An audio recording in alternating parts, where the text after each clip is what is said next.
welcome to the Toronto Ultra Merk and Maven podcast. We have another guest and another wonderful episode ahead of us today. The one and only Benjamin Bance. Sir, how are you? I'm doing good. How are you doing? I'm doing well, man. I've just been chilling. You, I guess you've been traveling and stuff. It's been a crazy couple days. Yeah, crazy, stressful, but all comes with a job. Yeah, I gotta ask. People were joking on Twitter. How was Madison? How was the event? How was Wisconsin? I loved it. I feel like it reminded me of the UK. Obviously, it was very busy. It was a college town. But I liked everywhere we went was good. Isn't it known for like it's cheese or something? Yeah, cheese curds, and the cheese curds were so good. I love cheese. So oh mate, I was in heaven just eating cheese constantly. I'll be honest. It was wonderful. Yeah, no, it was good. I loved it. I was watching like the Scump watch party, and they were all sort of joking and roasting, like, why the fuck are they in Wisconsin? Like Wisconsin joke, like just making fun of it forever. And then like on the broadcast, they showed like pictures of it, like a bunch of different shots of it, and they were all like, what the fuck? I want to go to Madison. This looks dope. Like it looked great. I mean, it's I think it's like what I looked it up. It's like the second largest city there, and I had no idea. I don't know much about Wisconsin. I'll be honest. I don't know anything. I've never been there. I've never been there. Honestly, it was nice, and I think it's a sleeper city for COD. I think Rokkr sold like 400 tickets or something, and that's for Awesome. a one-day event. So who knows what a full weekend with every team would do there. I think it's a sleeper city. I'll be honest. Yeah, well, I think that's sort of like, we're going to talk more about that type, the event and stuff later. There's a bunch of chat about it, but I think that's what everyone kind of, I know it wasn't in Minnesota, but everyone kind of wanted with the home series early on, like little smaller scale maybe, but like just going to cities and building sort of that city type vibe. And yeah, I mean, the potential's there. It was just cool. It was cool to see. I mean, as a viewer, it was kind of dope. But we'll chat more about that later because there's all sorts of shit to chat about with that event. But it worked out for you, didn't it, Fancy? All right, now let's start at the beginning. We've been asking everyone that's come on this, just because everyone's had kind of different answers and stuff. Where did it all start for you? Like how'd you get into COD? Where did COD start? Call of Duty. Call of Duty. Call of Duty. It started when I was. Oh my god, how old was I? I don't even know. Yes. How old would I have been? Probably like around 10 years old, maybe, I think. Okay. I used to go play football with my brother and his mates, and we'd go back to one of his friends' house and we'd play split screen, COD 4. Yeah. And everyone was like, we need Ben on my team. And yeah, it started from there. We'd done that for quite a while. And then I went home. I was like, Mum, I need to get this game. I need to get an Xbox or a PlayStation. I need to play. And yeah, it went from there. I got COD 4, played that. I didn't like World at War as much. It wasn't really my game, but I was grinded a lot of COD 4. And then competitive COD for you, because you start a little bit later, right? Like AW is when you. Well, I think that's when like you really started to come onto the scene, I suppose. But like, where did you find competitive COD? Like, how'd you figure out that was a thing? It was surprisingly through ranked play on Black Ops 2. Okay. I used to obviously play that a lot. I never got rank 1, by the way. Never. Can never get Masters rank 1. You never got Masters rank 1. No, still to this day, I have never got Masters rank 1 on Black Ops 2. I don't even remember how it works. Like, was it like a leaderboard and you had to it was different each squad. Like each team you played with, because I remember I came into it late, but that's the first COD I really played sort of competitively. And I remember it was annoying because like every different group you play with, you had like a different rank. And the only way to like build up with that rank was with that exact group, if I remember correctly, right? Yeah, if you went in a 4-stack, or you can play just one solo, and then you'd have your own rank. So I never played solo because I was too scared. So I don't even know how that works. But, yeah. So I played a lot of ranked play. Could never get that number 1. As much as I used to like stay up really late till like the minute before the leaderboard ended, and there'd always be one guy that would just beat me to it every single time. It used to really frustrate me. But I'd play. And I knew about game battles before this because I used to play 2v2s on Modern Warfare 2. Okay. But I just put FA randomly in my clan tag. You know, the classic. And some people hit me up, Nado, Nado, just this random bunch of 4 players were just like, yo, do you want to come play with us? I was like, yeah, why not? I played a scrim with them. I think like you first were map. you were taking it serious. You still remember this? Look at you. I think I dropped like 50 on hardpoint slums, and they were like, yo, this guy's disgusting. Let's pick him up. And it went from there. I played so many EGL cups. Didn't do good, obviously. Never done good. And then Vortex, his team was like the number 1 team in those EGL cups. I remember playing against them and I was like, wow, these guys have got godlike setups. I think it was on Ghost when I finally fully started playing them, and they'd like on Octane they'd both hold like the crosses, and I was like, these guys are geniuses. Like it's the most simple thing. I was like, wow, these are geniuses. Like, look at how he's holding a cross. Yeah, and could never beat them. And then Steve-O just randomly hit me up to play with them, and I was like, yeah, I'm down. But then I became a land dodge. Oh, you didn't go to lands. No, on Ghost, I kept dodging. I'll be honest. I was the classic online warrior that would dodge events.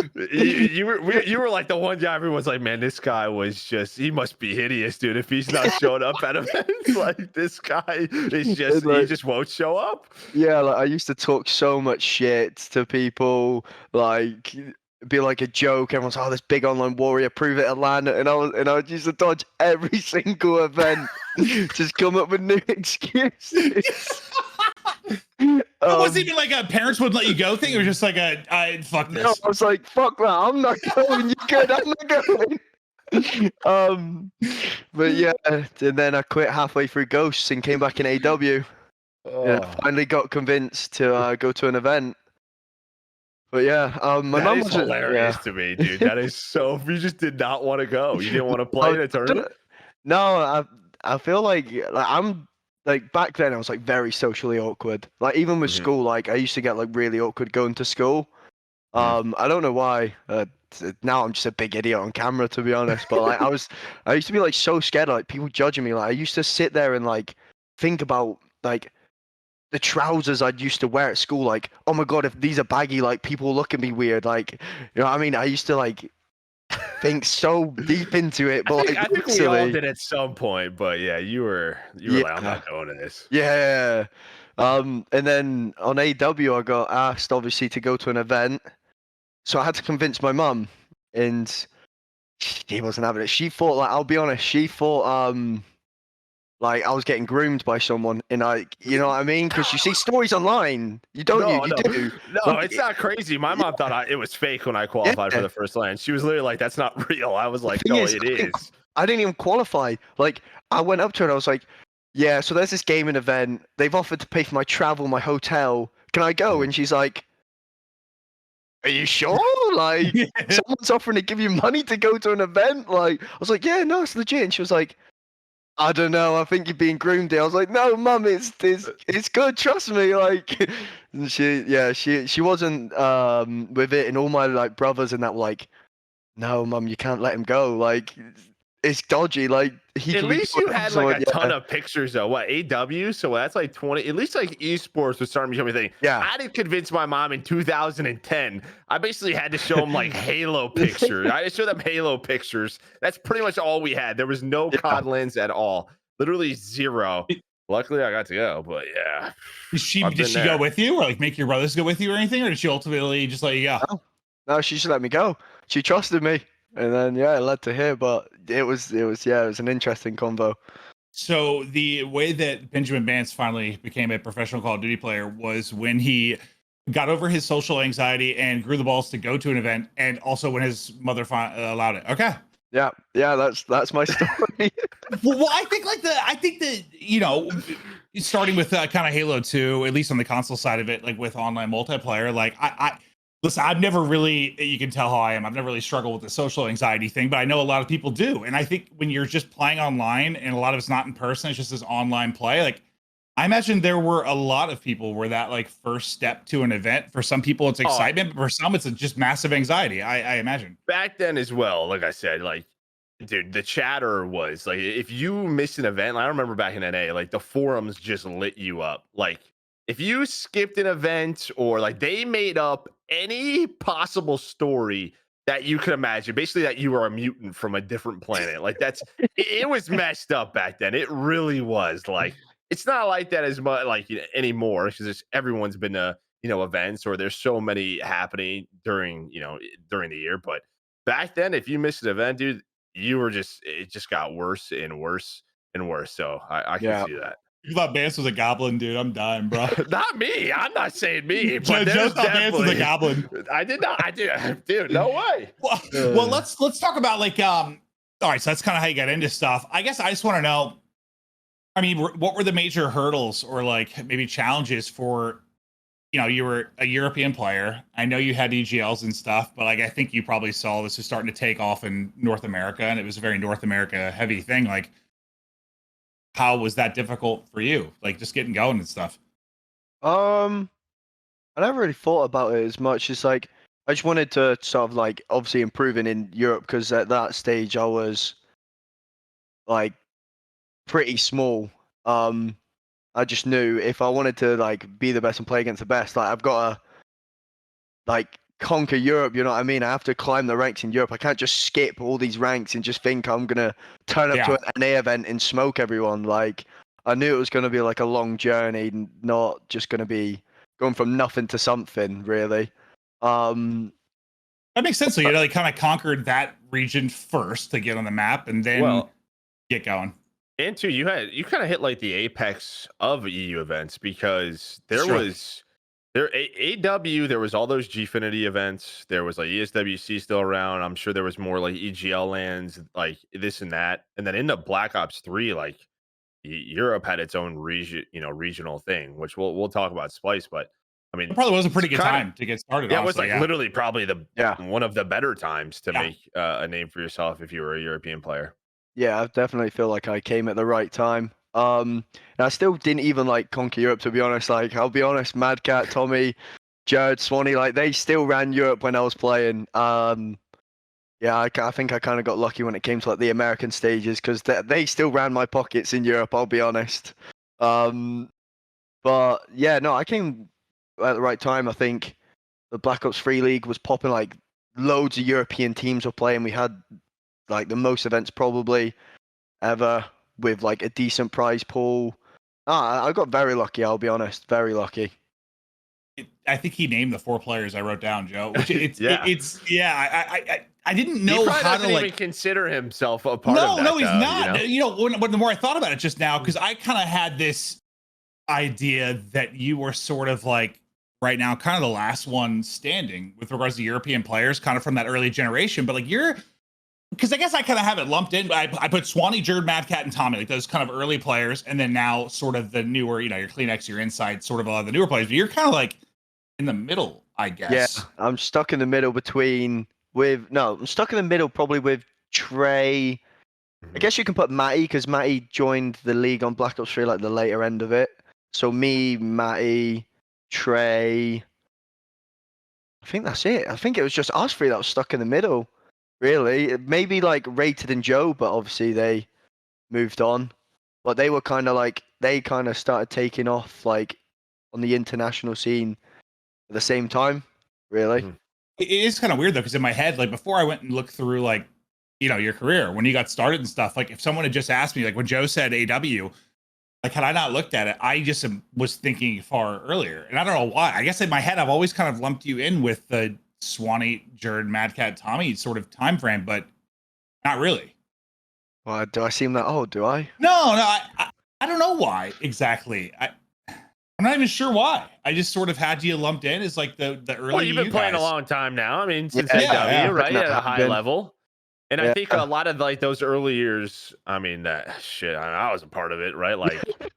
Yeah, those sort of names when you talk about like, I was playing against Mad Cat, I was playing against Tommy. I'm sure for you guys, that's who, like you said, that's who was running Europe. You were trying to get on their team or you were getting your ass kicked by their team. Like, that's the way it was. Yeah, it was. Yeah, that's literally how it was. Yeah. Yeah, it's It's not crazy. fun. It's come no, it's come quite a bit. And like, did you ever, speaking of those, like, whatever you want to call them, like the grandfathers of EU COD, like the all-time greats, for a long time. I think probably Tommy was considered like the best EU player, I think, for a long time. And then sort of when you and Zero came on the scene, it felt, and I don't know, Joe, if you agree, but sort of this back and forth thing for a while there between them, because we're going to get into your Splyce years and stuff like that. But like no one from Europe, it was kind of a running joke that your COD players sucked because they never won like an international event. Like never really did anything against top North American talent. And you were part of that kind of first squad to start to do that. And like, it kind of had during World War II, Zero kind of had the edge because like that Red Reserve team, then because of your success with Ultra, I think most people put you kind of on the top of it. Like, has that ever, like, you think about that at all? Just sort of like that, who's the best European player of all time, or just not something you really care about? No, like it doesn't really do much for me sitting there saying that I'm the best from Europe. Like I don't want to. I don't play because I want to be the best in Europe. Like that doesn't motivate me in the slightest. Like I feel like I just want to win the world championship and like be the best. You know what I mean? Like being the best in just a region isn't really much to me. Obviously, I'll take it. I appreciate people that say it. It is a nice thing to hear. But at the end of the day, world championships is what I want to win, and that's an international thing. Being like the quote unquote best from Europe isn't gonna make me win that. So yeah, I don't really think about it as much. I don't know, I probably respect that. like basketball or something. Like, I don't know, like Dirk comes over from, where's Dirk from? Germany? Where's Dirk Yeah, from? yeah, Yeah, something like that. Like, he's the best player there, obviously, but like he doesn't give a fuck. Like he wants to be the best player in the NBA, like in the world. So it's probably kind of that sentiment. So I get that. I think also too in the moment of your career, it's not something you're really thinking about, right? Like you probably don't even know it, but the amount of like EU kids you may have, you know, uh, sort of they may idolize you in a way, right? They look up to you in the way you're. If he did it, I can do it, right? You have more and more players trying to do it, so I don't. It's just something you don't really think about Holy fuck, it's David Beckham. until people are coming into your chat like, dude, I used to watch you 6 years ago. You're the reason Yeah. why I played. This stuff happens to me. I'm like, oh my God, I'm so old. Well, But yeah, it'll happen. so, on AW when I first started playing, Toby Kleenex used to DM me asking when's my next event because he was a Yeah. big fan and he loves watching me. And like stuff like that. So I it is love a that. weird I thing. love that shit. It does I love that happen. shit. Yeah. It happens, So man. then Those obviously stories are out there. me and Toby ran it together. So like, yeah, it is a cool like thing to hear. To be honest, it is a nice thing to hear. I do like hearing stuff like that. Yeah, can't hurt to be idolized a little bit, even though yeah, not the worst thing. But all right, Joe, you want to start with like, I think we kind of want to start with like Splyce and kind of run through some of the big moments before we're going to talk about obviously the more recent stuff with Rokkr. We're going to get into the matches and stuff, but we kind of just want to go through your career and some of the big moments and hear your thoughts on them. Yeah, I mean, Right. we'll start Black Ops 3. What AW? You kind of were making a name for yourself. Get to Black Ops 3. You have some seconds. You win Gfinity. I think the big thing here throughout Black Ops 3 is your second place at champs. A close final. I mean, what was that like for you guys? Because I don't think like I said, I think what the EU favorite was probably Millennium, right? Like going Yeah. into it, but then they had like their sub. So you guys were kind of just riding this wave. Like, what was that moment like for this team? Well, going into it, it's been spoke about so much, but like the team was in a bad way. Like Really? it was hatred within the team. I don't even remember It was- that. So yeah, we obviously it was stage 2 before, like a few weeks before, right? I think the stage 2 playoff. Yeah, usually it's like 2 weeks before. It was at that time, yeah. Yeah, so stage 2 playoffs. We were in the semi-finals, 5-2 up, I think, against Infused, and we lost. Right. Mm.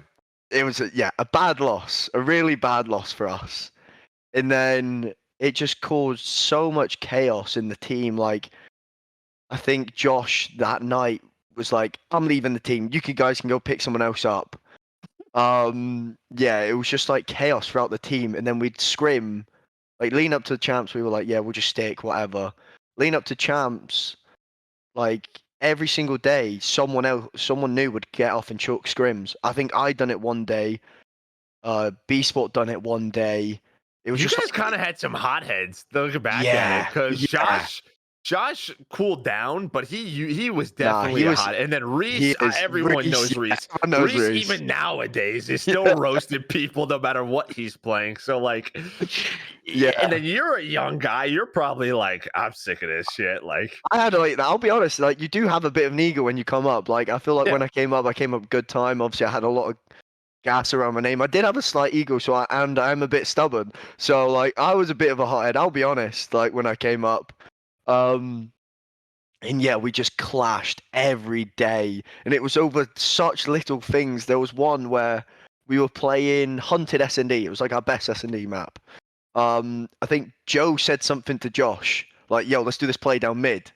Josh doesn't do it, and then Joe was like, "Why don't you do it?" And he was like, "I did."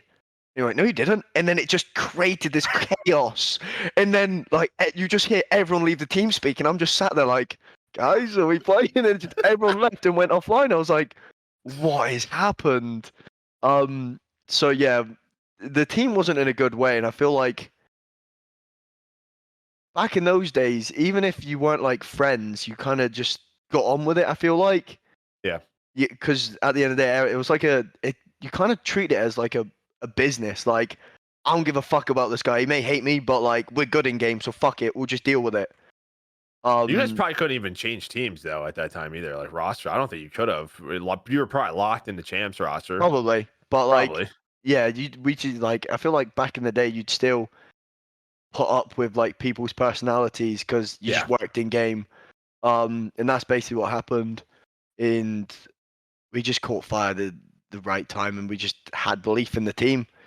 But we I didn't even hated. realize you guys had a late losers round 2 run. I didn't even realize. Yeah, we got What you played swept. 1, 2, 3, 4, 5. You guys won 5 matches in a row. So just one of those things where you guys just were on fire. Yeah, we shouldn't have even been in the lose. We got reverse swept by Fabi. There was a bad loss. I remember after that they ended loss, up getting top 4, right? Yeah. I went and sat in my chair. Like I actually sat down in the players' room, and I was just like this. My headphones on, listening to music. I was just like this. It just didn't speak to anyone for about an hour until our next match. I was sulking. I was like, I shouldn't be in losers. But yeah, no, we were really good against American teams. I don't know what it was, because I'll be honest, if you put that team on paper, it's not like a Slay heavy team. Like I think we had B Sport running our AR with Reese. Like Really? Josh was our second AR. Like our team realistically shouldn't work, but we somehow made it work. And we were just really good.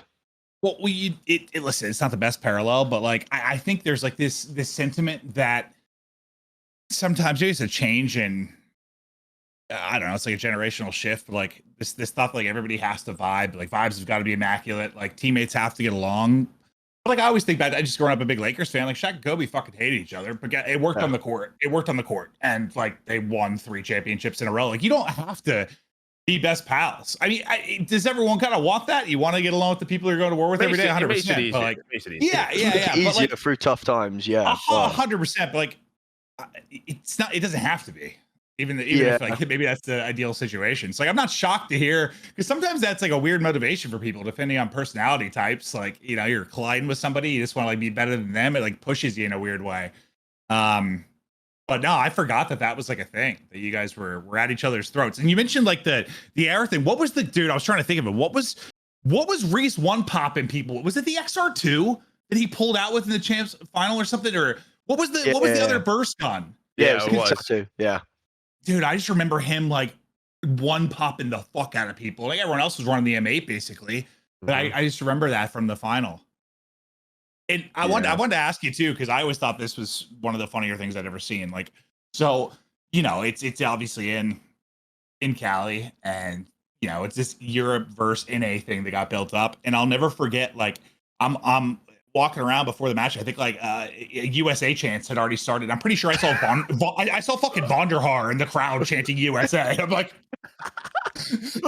there was massive like USA chants going on, and like there hasn't been That's why I love the World Cup or whatever sport that has like an international rivalry, which we haven't had a lot of in Call of Duty. But could you like hear that when you were playing? Like you hear the USA chants like just ringing out, and did it matter? No, yeah, you definitely could. You hear it all the time now as well. I've always heard the typical USA, USA.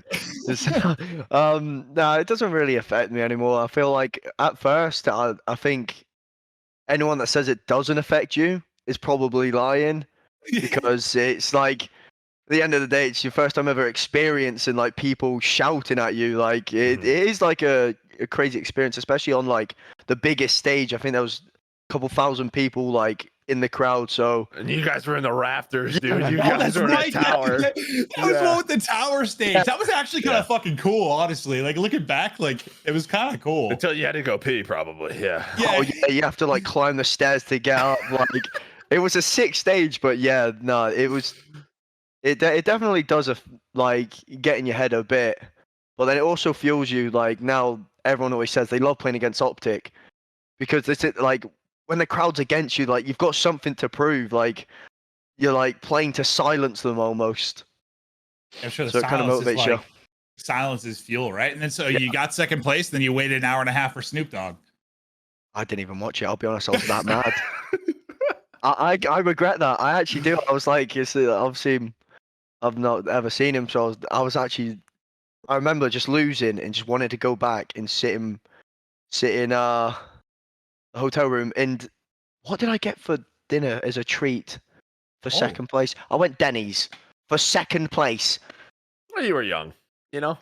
But still, like I went Denny's. Yeah. Like I love that Bance you isn't remember doing that that. nowadays. Bance isn't doing that nowadays. That's for sure. All you missed, by the way, I will never, ever, ever, ever forget it, because a lot went into that year. Like I was a lot more involved with just everything that year. It was a weird year, because that's when like Activision, like their consumer marketing team, like took over stuff, and it was like a weird, stressful year. I just on like because everything shifted like ESL, and it just was strange. But I just remember being so relieved when it was done. It was a banger final, and then I'll never forget, dude, that poor Jack. Jack had to come out on stage like I don't even know. 5 to 10 times. It was a lot. Just tell the crowd like, hey guys, we're still just waiting on like Snoop Dogg and stuff. It's gonna start as soon as possible. And like he's just getting booed, bro. Like I will never ever forget it, bro. Because he had to come out so many times. It legit was like it was an hour. It was like and a half. 5 times. It was a long wait, but that's like all I remember from the end. Wasn't it early? What didn't you guys have to like? Wasn't that final like 11 a.m. on a morning? It was like mad early, right? I think it was, because I remember Cap like tweeting, like you guys said you picked up in the shuttle like 7 in the morning. Oh, I do remember that. Yeah, it was even earlier for us because we were obviously meant to play that Fab E team for top 3 the night before. But obviously, that's when all the stuff Vortex happened with Vortex. Yeah. That's when all that happened. So we had to. I'm pretty certain I woke up about 6 a.m. I was at the venue starting my match about 7 a.m. Yeah. It was a really early match. I was still wiping crust on us. I was so tired. And I was like, yeah, come on, let's play, boys. Come on. That event was a mess, because even day one we ended up in a hotel ballroom. Anyways.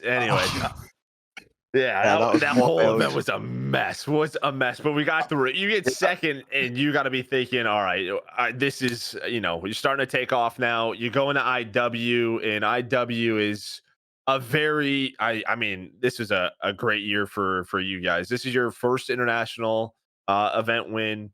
And you guys were kind of a powerhouse throughout the year. So, I mean, like, what was it like, winning that first international event? Because that was always it. Like, there was the MW3 event that I lost to like Josh and Mad Cat.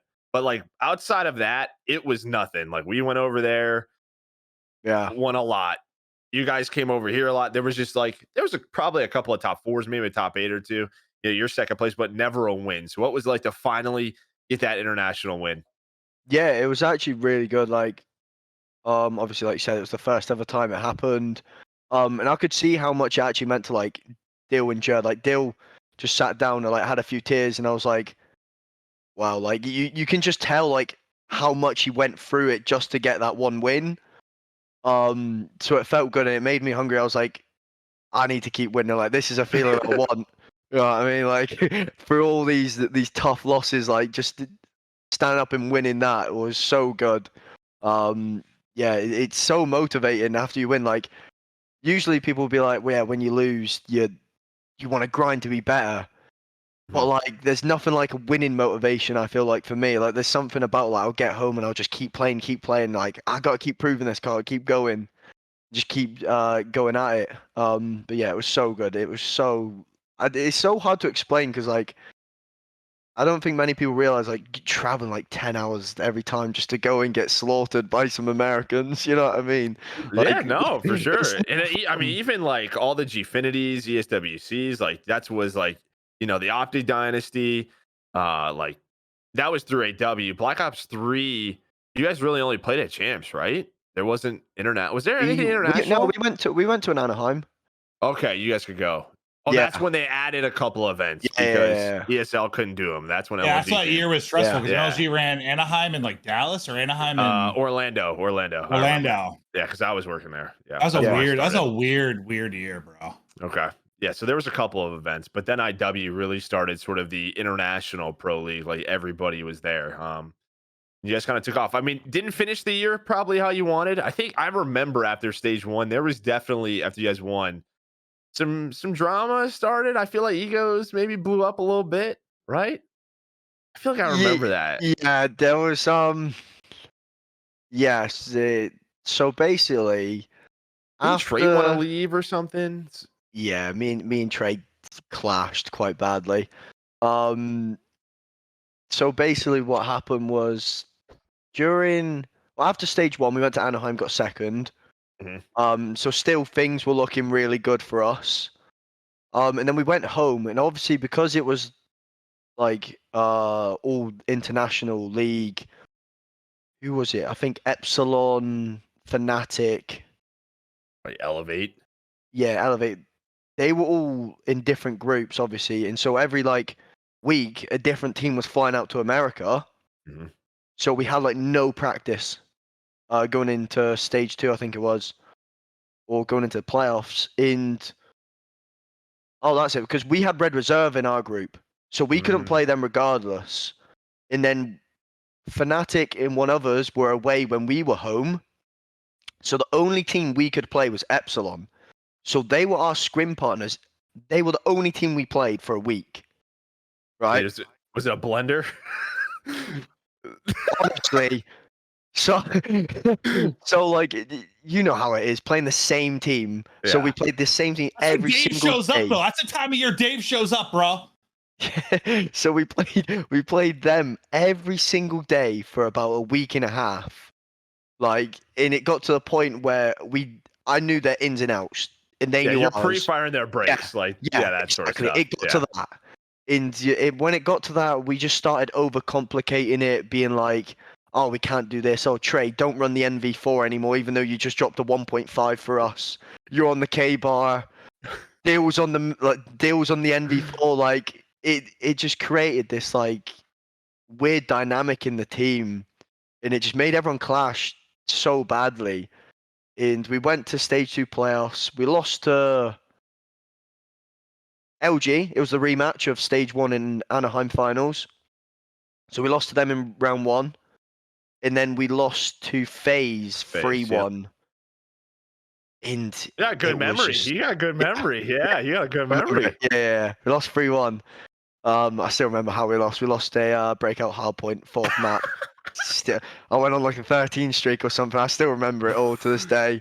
But yeah, we lost that, and then we went back to the room. And Trey was like, "Yeah, I spoke to Madcat and Jared, and if it ever gets to where we only play one more team, like we're not gonna scrim." And I was like, "What the fuck, Jimmy? We're not gonna scrim. We're just not gonna play for a few weeks." And then we just headbutted it. It caused some crazy drama. Yeah, it was not good. It was not good. The one thing I remember is you have a crazy memory. I have a very random memory. And the one thing I remember, I don't know what player it was, and if I did, I probably wouldn't say it. But I just remember some player, probably intoxicated, ranting to me that Zero just wanted to suck off North American players and play with North American players. I was like, oh. Oh, Dude, okay. I remember because I was just like, well, I get along great with Trey, so okay, yeah.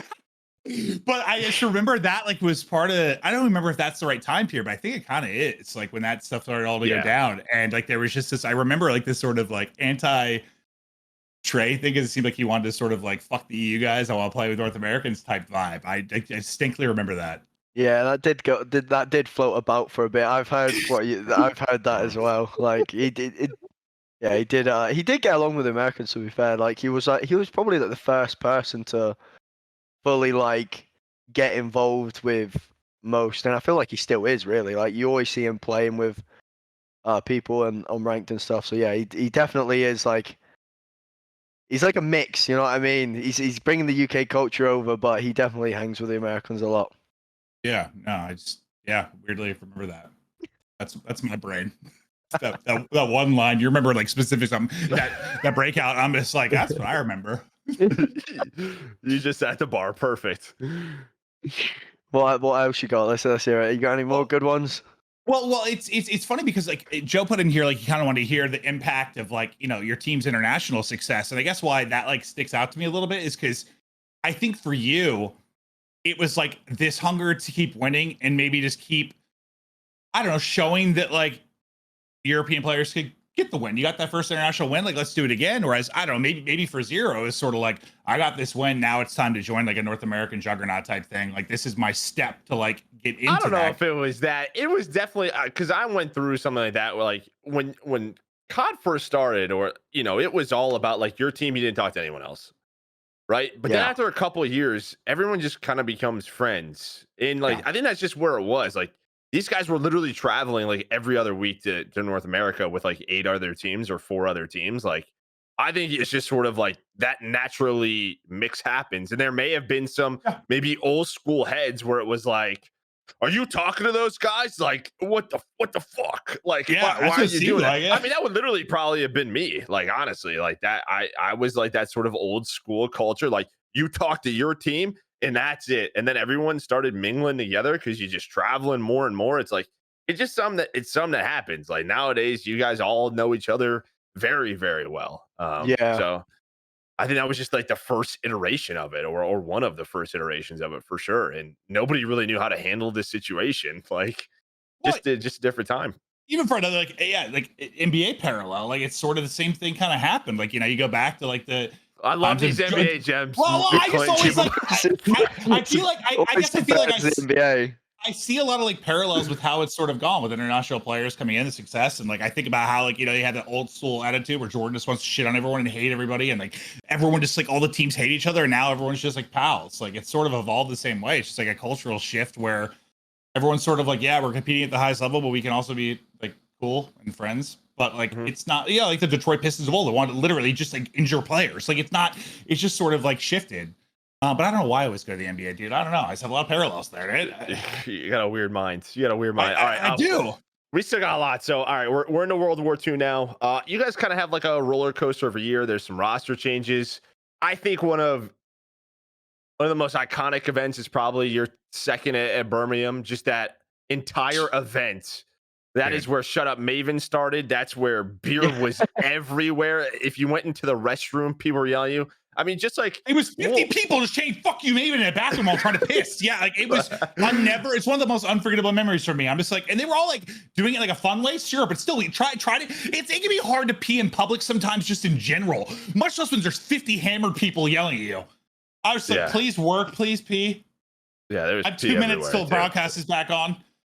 Yeah, I mean, sort of the discussion of home field advantage is talked. We'll get to that, but for you, like playing, and I would love to have champs back in London, but like playing in front of those crowds over your career, especially like Birmingham, like that's got to just be an incredible feeling. Yeah, it's so good. I feel like, obviously, I get why all the events are in America. I do understand, but I feel like the UK needs way more love. I genuinely, we all do. We all agree. Yeah. Everyone sits there and says how good the events are. Everyone knows it. Like, I really don't get why we haven't had an event in so long there. Like, there's something about the atmosphere. Like, obviously, everyone knows in the UK, everyone loves their alcohol. And it definitely gets shown at the events. It lets everyone's personalities out. It's just a blast. There's something about Well, it's like, your the cheer atmosphere. culture. Your cheer Yeah. culture is just so much better than over here. It's just way fucking better. I mean, it's not even close. It's not even close. And It's like- that's a good. Like you said, it's a party. Yeah, it is. And it's just something different. It's a nice vibe. I just feel like the UK needs more love. Like, there's still like a big UK like community like playing every single day. It's the least I feel like the CDL can do. I genuinely believe it. Just an event, they deserve it. They've like I feel like the UK now has kind of been like pushed to the side almost, or not even just the UK, like Europe in general. It's kind of been pushed to the side, and it's just way too focused on America. I do feel sorry for everyone that's still in that sort of cycle because it's not a nice cycle to be in, obviously, with visas and stuff like that to get across. But we're now finally starting to see more European talent come through. You got like Hydra the last few years, Hixie, obviously, first event wins it.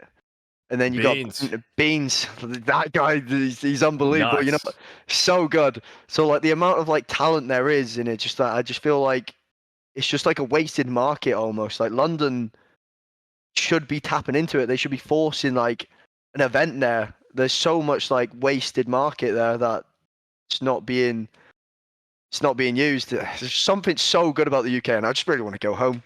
I just want to go home and just experience some Nando's again or something. You know what I mean? It's like, yeah. I'm torn on it because listen, I would love to have an event in the UK, but then I also mean this in the politest way ever, but like fuck the UK also. Because when you guys had the league, like the EU league back in Black Ops 3, I'll remember it would be 2 top UK teams. There'd be 8K viewers. Then Fabi and Vitality would play, 100K fucking people watching. Like, I want more like European Someone's gonna countries clip involved. that Like, out of context. What we just talked about, dude. No. Like, you're gonna be banned, No, dude. like- The like- king is gonna cut you down, Listen, buddy. the live events there are amazing, but it's always been weird to me because the support seems unbelievable when you have a live event there. But like I remember when it was like UK only teams, like the viewership was always so low compared to like some of the German and French teams and Spanish teams because you just had the Well, they had Fabi the and Heretics and YouTubers. stuff. They had the YouTubers. Yes, they part did. of And it. that's a big part of it. But like I guess I want more events in the UK, and like I hear it. I totally agree. But like I guess I'm just thinking bigger than that. Like I want more like German, Spain, France. yeah. Like that's ultimately. Yeah, we need Spain I in. like- We need Germany. Obviously, Visca Barca was carrying the viewership when he tried in Black Ops 3. It sucked he didn't make it. Yeah, no, there is so much like in Europe that I feel like There's would an help appetite COD for so it. much. Yeah, like this, they like Spanish, French. Obviously, the fans there are actually wild. Like ESWC used to be crazy as well. I thought. That was like the first big event. Everybody's like, "What the? You gotta go there!" Like that I heard about. Then Gfinity's came around, and now we had like the Birminghams and London's, the Copper Box. Like, yeah, no, I'm with you. Get me back to it. Get me back to it. Finishing World War II, you guys. I mean, was not the We best. sucked. We sucked. Yeah. Yeah, we sucked. Yep. What, you don't qualify for stage 2 playoffs? Yep. Come on, keep them G20, going. D24 champs. Yep. Yep. Keep it coming. I just typed what the fuck happened. That's what I typed. That's literally what I When we were typed. talking through it, I'm like, what the fuck happened there? Yeah, like what? Oh, yeah, we were not good. No, we were good, Yeah, you had a couple of good. seconds. Yeah. and then we were good, and then we weren't good. Like it was just the team just didn't work. I feel like there was so much wrong with it. I feel like it was just a roller coaster. Like we started off the event, or started off the year, got second. Egos were high. Obviously, it was like Tommy's first time like doing well and stuff. Like he just joined. Egos were high. Straight back down because we were crap. Next event because I'll be honest. After that first second, we barely scrimmed. We went to the event, the next event, and we didn't even know the STG was meta. Like we got 50 point clubbed on Saint Marie against Cole. Like Parasite, Nagafen, Study. I can't remember who else. Was We it got like 50 Blastful? Blast? Maybe we Yeah. got 50 point clubbed on Saint Marie, and Haggy stood up, was like sticking it on us, and then he told us the meta, and we were You like, guys didn't scrim at all after a second? I would get into it, but I'm not going to get No, into no, we it. don't have to get into it. It's a long time ago. Yeah, like, Wasn't the stuff- Dashy on the team that year, and like Sensor, and like who else was on the? Like, That was later. That was yeah, later. that was later, That was yeah. later.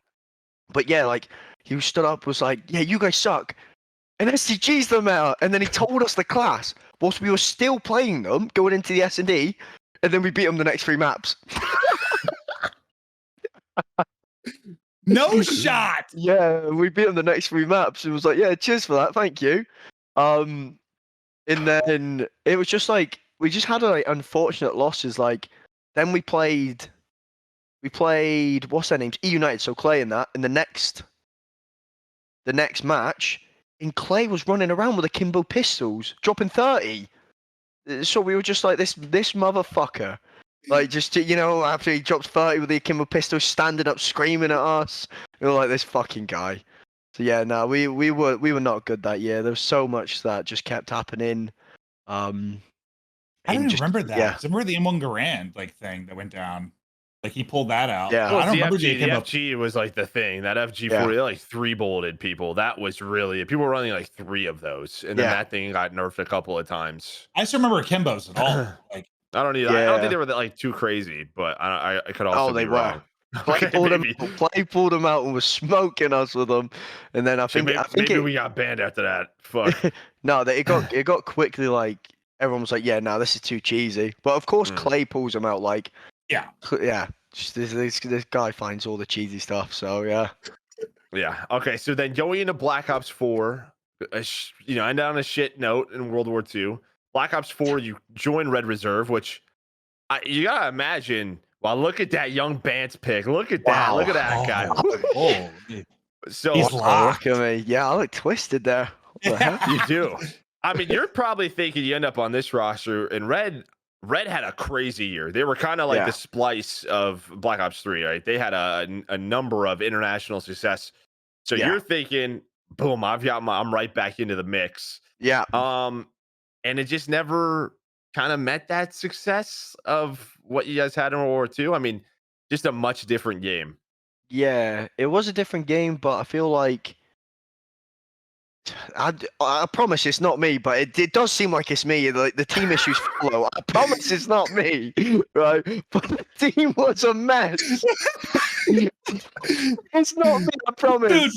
Dude, Bates is like the nicest guy in person. He's just a fucking dick and scrims into his teammates. Like, we just haven't seen this side of just an absolute asshole. But like, is that the time where you guys were going through it massively? Because like, Red Reserve wasn't paying you guys, and like you didn't have anywhere to live and all that shit. So like, I think that had to add to whatever problems you were having. Yeah, that was happening in the background, but I feel like, well, for one, when we moved to Vegas for some reason.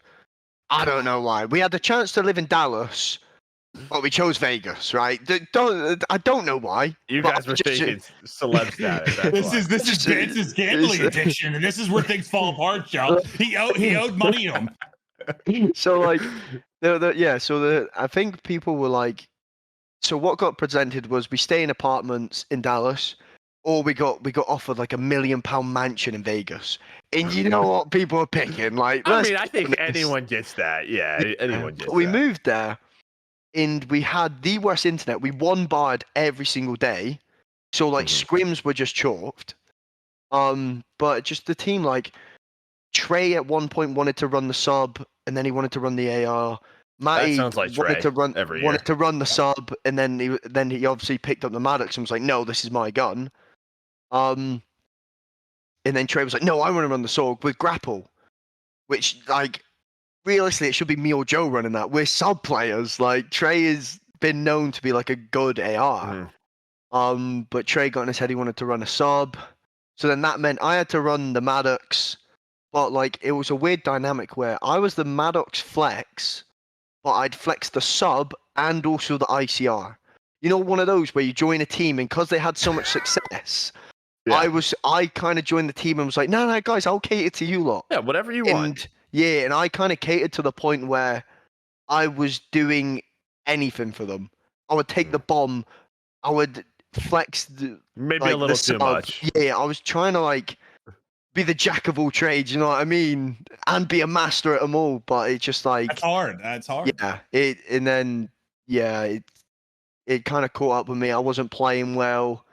I wasn't comfortable, but like I didn't want to express I wasn't comfortable because I didn't want to You're be still like, young. Still young. yeah. I just turned 21, I think. Okay. But I was still trying to be like, yeah, you guys they had an amazing year. No one can gas it. Like they had a really good year. I didn't want to join and then create like some weird dynamic. Be like, yeah, you cater to me now. You know what I mean? So Yeah. yeah, I That's a tough tried spot to catering be to in. them, Yeah. and ultimately it got me dropped. And Well, that was going to be my next question because Yeah. we put here that we didn't know where you went, but you won a $60,000 amateur finals. Yeah, in Miami. Yeah, That's great. I mean, bro, I know. I didn't even remember that existed. I looked at it, I'm like, what the fuck event was that? Yeah, it was when playoffs what happened in Miami. Yeah. Obviously the amateur event. That was like the amateur playoffs as well. It was like the amateur champs or Yeah, whatever. and it was me, Shawnee, Chain, Quicker, and Nasty. We were really good. I'll be honest, we were really good. Mhm. And that I feel like that event saved me in my career because I had a horrendous like the last 2 years, like obviously World War II and then into Black Ops 4. I had a horrendous 2 years. And I feel like that event was what kind of saved me and kept me, or got me probably on a starting roster, or not starting roster, but on a team going into the CDL. It was a good time to have success. I mean, you didn't know the CDL was going to happen, but it was a good time to have a little success on the up and up for sure. It was a very good time to. Well, how did it work though? Like, because you guys won that, and then did that get you a spot into champs, or how did that work? Yeah, that was also the qualifiers. So top 16. That's I right. think it was at that event. Right. Yeah, that's right. We were close to going into losers early because we played Ferro, Shotzi. Who else did we play? We played like a really good team. Black Ops 4? Yeah, we played Shotzi on Black Ops 4. Shotzi, wow. Really? Yeah. Because I DM'd Mark and was like, "Yo, is he playing? Like, does he want a team?" Got ad, pure ad. Ferro and Shotzi had me like, "Yeah, this guy's crap. We ain't playing with this guy."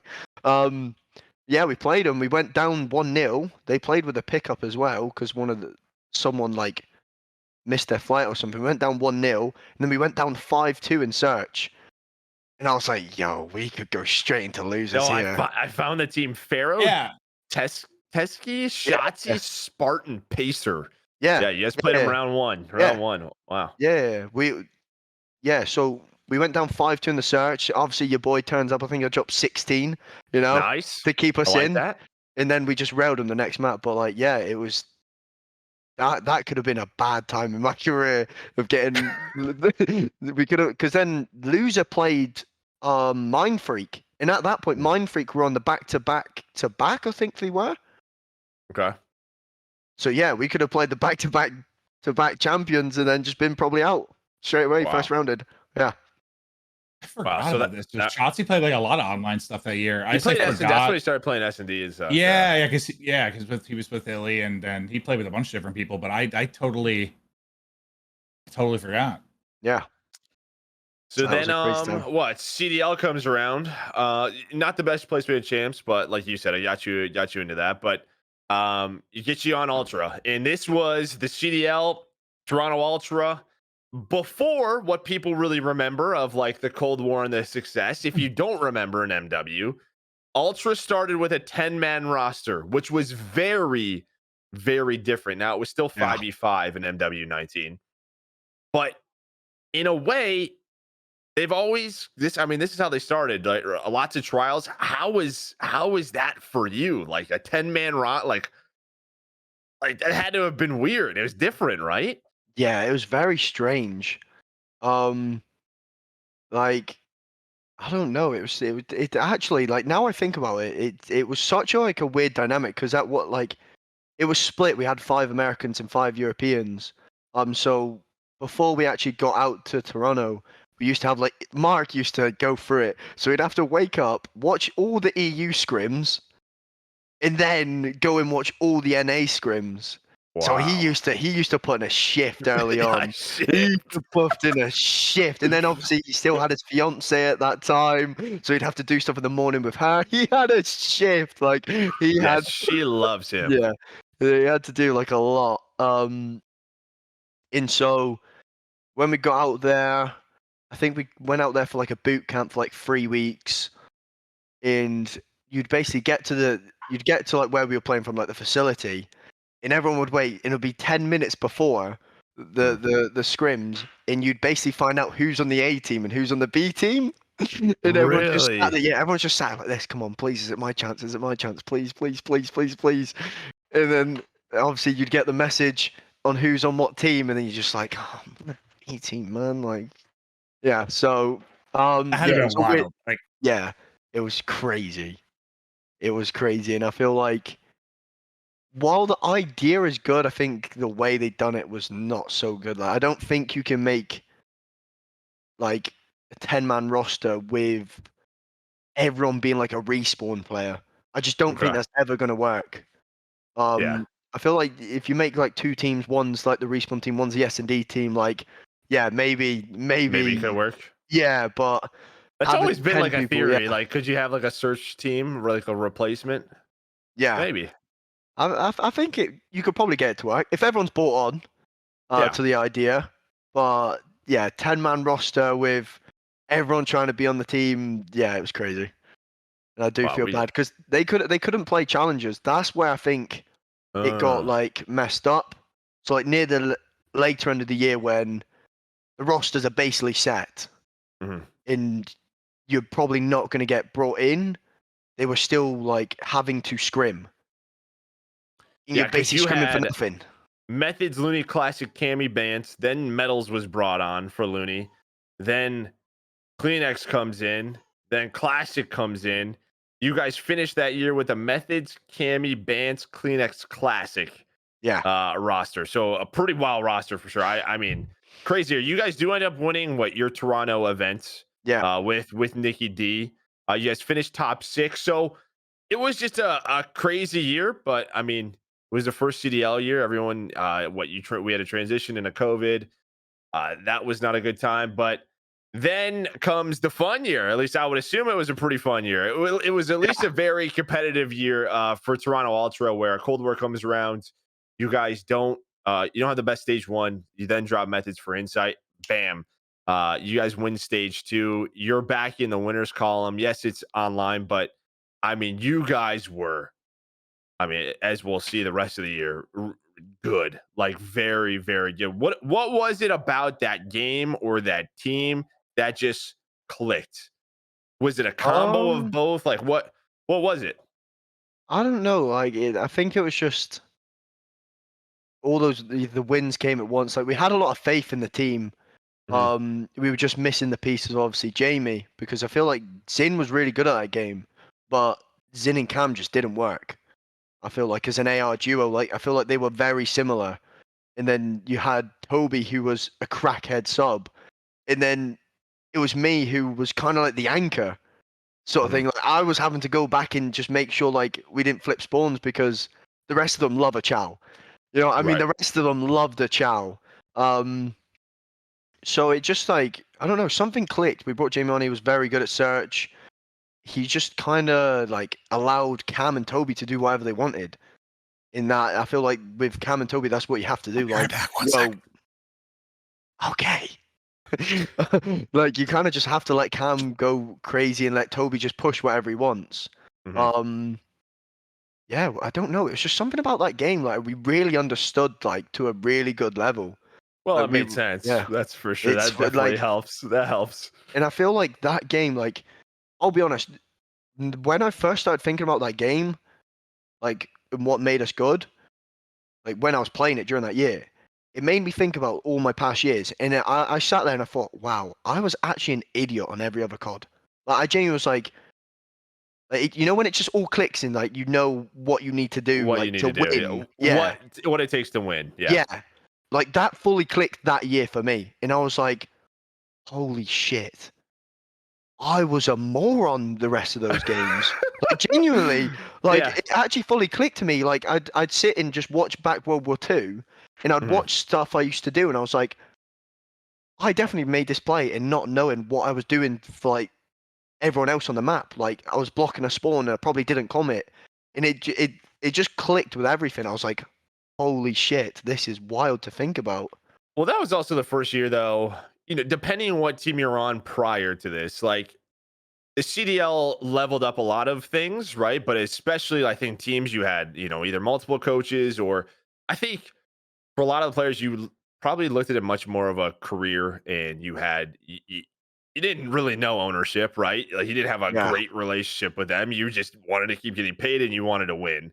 yeah. You probably showed up to VOD sessions, like it took that extra layer. You're like, Well, maybe not. this is the weirdest part. We didn't Mhm. watch VOD. Really? We watched zero VOD. Okay.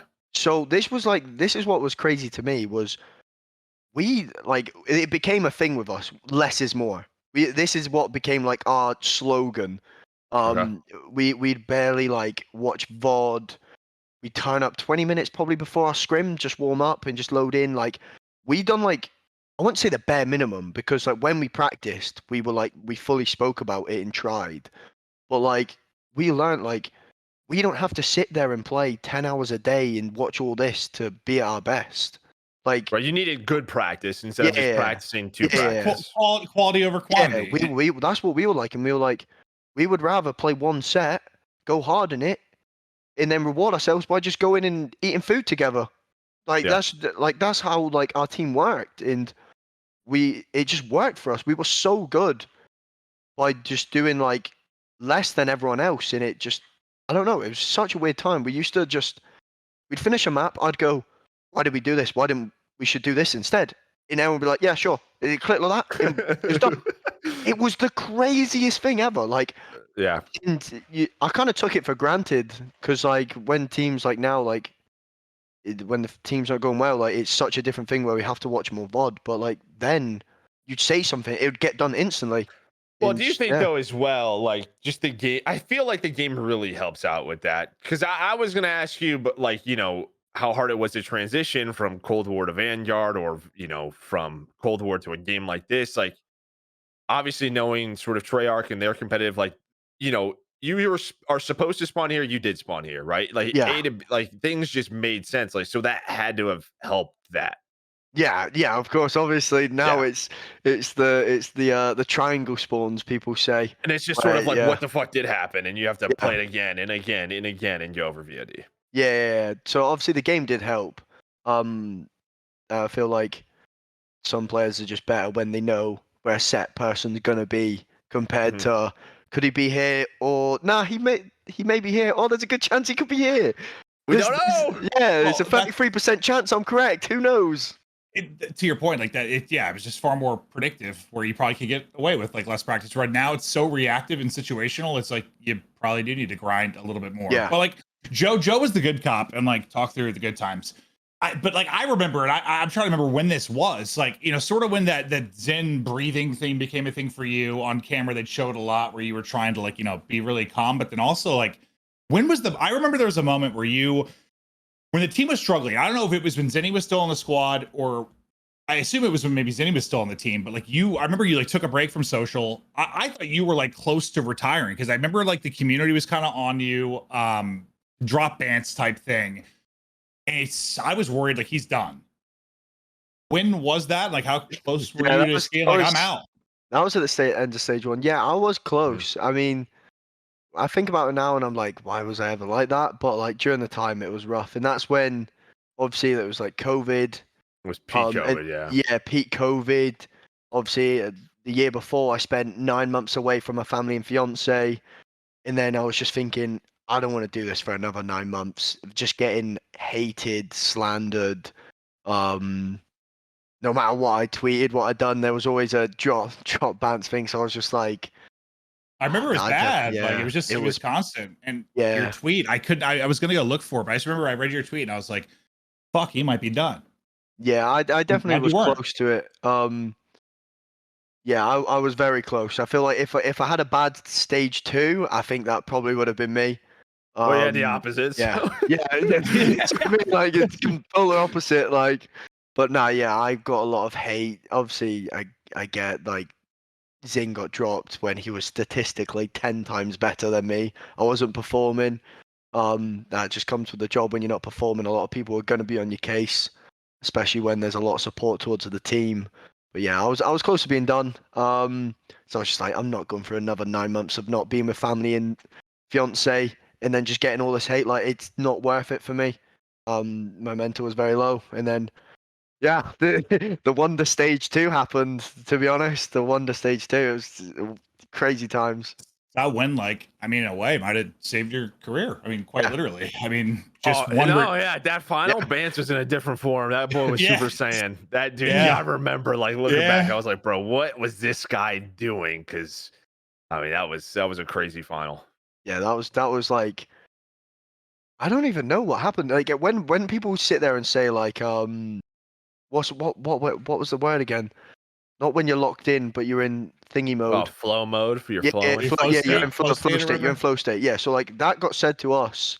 So we had a performance coach at that point. He was like, you guys were in flow state then. And like I never really like understood it, but like when you're in it, you're in it. It's so hard to explain like how to actually get into it.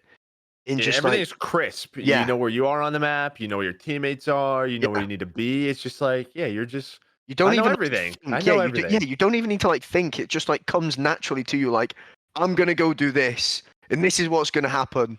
You know what I mean? And that's basically what happened at like every single map. I knew what was gonna happen. Like knew what I needed to do. Like it was wild. It was actually a crazy day because we played. It started off with Minnesota.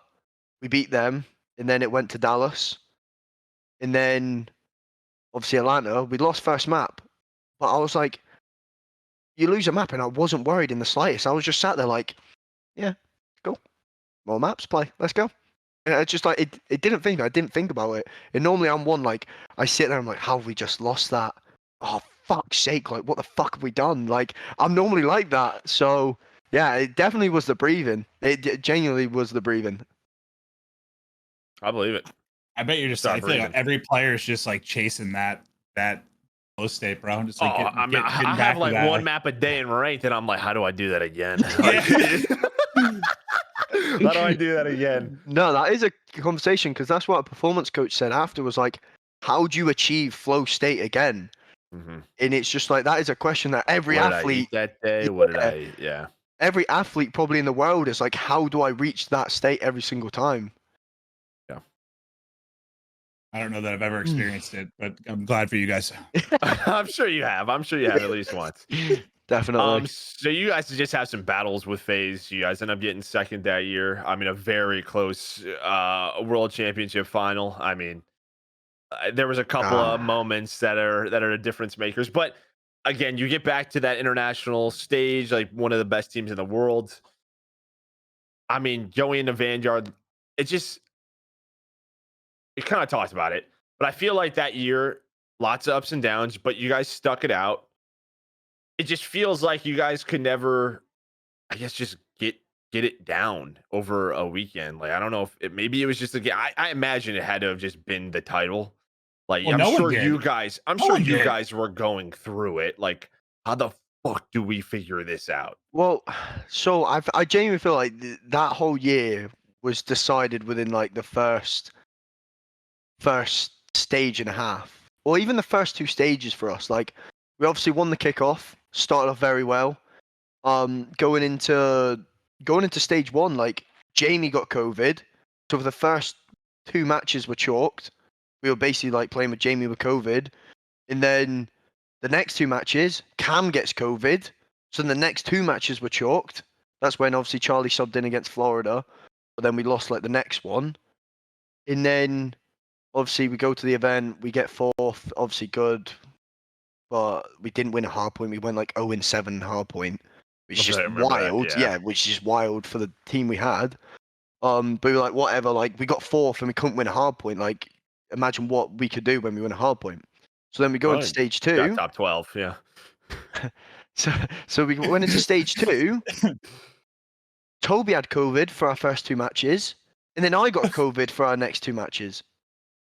And then it's just like So you guys weren't like 100% like ever, basically at the beginning. No, for the first like 2 stages, we weren't at all. And even going into against LAG stage 2, I was on the back end of COVID still. I was taking about 5 tests a day because this is where we still had to take get a negative test to fly and stuff. I was taking about 5 tests a day, waiting to get 1 negative. So like, I was still testing positive, still like, and then I just got one literally like a few hours before I had to travel. I was like, yo, I'm going. Packed all my stuff and went in. But I still wasn't 100%.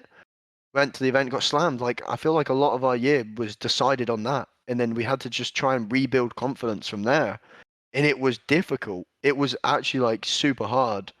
That title on top of all that, like, right? Yeah. Because I mean, the only team that you could say FaZe are figured it out, but they got all the seconds, so like they were somewhat consistent until Thieves at the end. I mean, I'd argue no one figured it out. Yeah, it wasn't like the worst year for you guys. You guys get 3rd in Major 3, you get top 6, and then top 6. It's just like the Ultra from Cold War just didn't happen. Just didn't happen. It was a tough year for you guys. We had like a high expectations. It's just, I feel like for us that year, I feel like we tried comparing it way too much to Cold War. Like you do like steps, whereas like that game wasn't really like that. It was squad spawns, head bash the fucking hill, get your fucking selves in there and win the trades.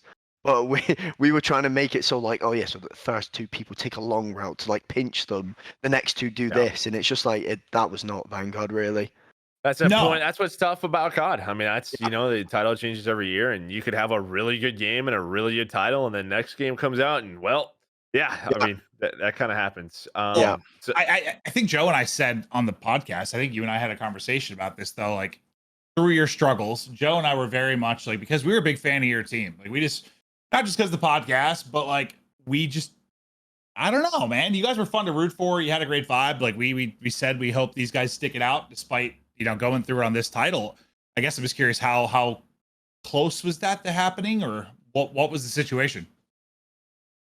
I don't know how much I can say. Obviously, it was unfortunate. Okay. We didn't stick. I think if it was down to me, like I would have stayed. I said to like Joel, my agent, like I would take like an 80K pay cut to stay here, sort of thing. Like it wasn't the money for me. There was just something I loved about Toronto. Stuff like they could have offered me like a crap contract. I would have probably been like, yeah, I want to stay because I just loved the team and wanted to be here. But yeah, no, they wanted to go a different route. Obviously, Scrap, like you can't really argue why he got put in. The guy was discussing the whole year. Obviously, they won, whatever, but he was just discussing it. It was like a guarantee he was coming in. He was almost like, I'm surprised he didn't get put in halfway through the year, with like how bad the team was doing.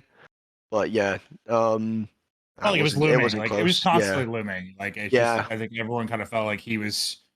Well, this is a team that took chances. They did it in MW. They did it. You guys did it with Insight. Like team of who's out there next type deal. Yeah, they're always paying attention to try to get back on top. So yeah, and they've always got it right. I'll be honest. Like Toronto, just they're right with it every single time. Like they've got an eye for talent, so it's typical to them. They're like one of the only teams to actually do it consistently and make it work. And I feel like I honestly wish every other team copied them almost. I feel like it would make the scene so much better by like having a challengers team, because I feel like Toronto is proof of like having a good challengers ecosystem will eventually get you somewhere. 100%. Who told us, Joe? Maybe it's just me, but someone, like when all this, like all the changes were going down and teams were forming for the next title, someone at some point said to me, like, Bance doesn't have a team, he might be out of the league. And I remember like being like, oh well, fuck, that makes me sad, because were you guys one of like the last teams to form, or what was the? I thought they were one of the first. Yeah, we were one of the first. Were you? Yeah, we were early looking in. Yeah, but it's like I didn't really speak to many. I didn't remember speak to someone many told people me, though. yeah, maybe someone told me, I thought maybe I'm misremembering, like Bance might be fucked. He's not on a squad. And then I remember when you guys got announced, I was like, oh yeah, this team looks great. Yeah, good for Bance. I didn't really speak to many people. I had a lot of people reach out. Like, I was surprised in myself. Like when I got released, I was like, oh shit, here we go. Yeah. I was like, oh fuck. Like I was not confident. Like I was like, oh shit, this is not looking good. But I know I had a lot of people reach out and it kind of like boosted me, like my confidence and stuff. I was like, oh nice, I'm actually wanted. Like people actually look at the Ultra team and thought like I was a valuable part. So I was like, oh that's kind of nice to yeah, I had quite a few people reach out, but my thing was like, I don't really want to do much until I know what Cam and Marcus were doing. So I know them two like wanted to play with each other. So I was just like, I'm just gonna wait, see if things fall in place for them. If not, I'll decide after. Yeah, luckily I was able to jump on with them, follow Cam around a bit. He's not leaving me yet. Yeah, not leaving you yet, dude. You guys are still kicking. All right, so this year for the Rokkr, bit of a roller coaster. What stage Yeah. 1? Not the best. Stage number 1. Online. Yeah, 3-1. online. 3-1. 3-1. Okay, well the Yeah. major one wasn't what you guys No, were looking for. No, not what you were looking for. And then though stage 2 things start to turn around. It seems right. You guys do well again online, but I mean the talk is like this team could be a top 4 team. There was all the talks of the investment from Rokkr with you guys. I think just really the question I have is you guys go from almost being to a grand final to then losing 8 matches in a row in the stage 3 and major 3. Was it that match versus FaZe? Like was that the moment? Like do you think things could potentially be different if you guys win that one? Or is there a lot more to it? I think there's a lot more to it. I feel Okay. like so obviously the FaZe thing happened. Sarksbury obviously went 4-1 up and then 5-3 up, I think it was. Like Yeah, really 5-3. silly. Like those two, you're like, these should be clear, like finishing that and who knows what. But I feel like with the team, we had like a really good ceiling. Like we could have like went like super high, but like our floor was so low. Like we were just either really good or really crap. I'll be honest. Like that's basically what it was. And you're never going to be a good, or not even a good, like an amazing team if you're inconsistent. And that's what it was. We were so inconsistent. Like I think there was a stat that Brian said to us going into, well, at the end of stage 3 maybe, where like we had a winning record against the top 5 teams, but a losing record against the bottom 4 teams. And you just look at our team and you're like, that makes no sense. I think it was the end of stage 3 or like during stage 3. And it was like, that should never be the case ever. But we were just super inconsistent. Like our practice was awful. It was kind of like Lumen. I feel like during stage 2 was just like individually we were having some amazing like matches. But as a team, yeah, there was something missing. I feel like there was something missing 100%. Sorry. Well, speaking of something missing, you guys, like I said, it's like 8 matches in a row. Luckily, Yeah. you still had some good online stages. You had a couple, like I said, a top 3. So points wise, you're still, top 8. But coming into the, stage 4, you guys add Fame.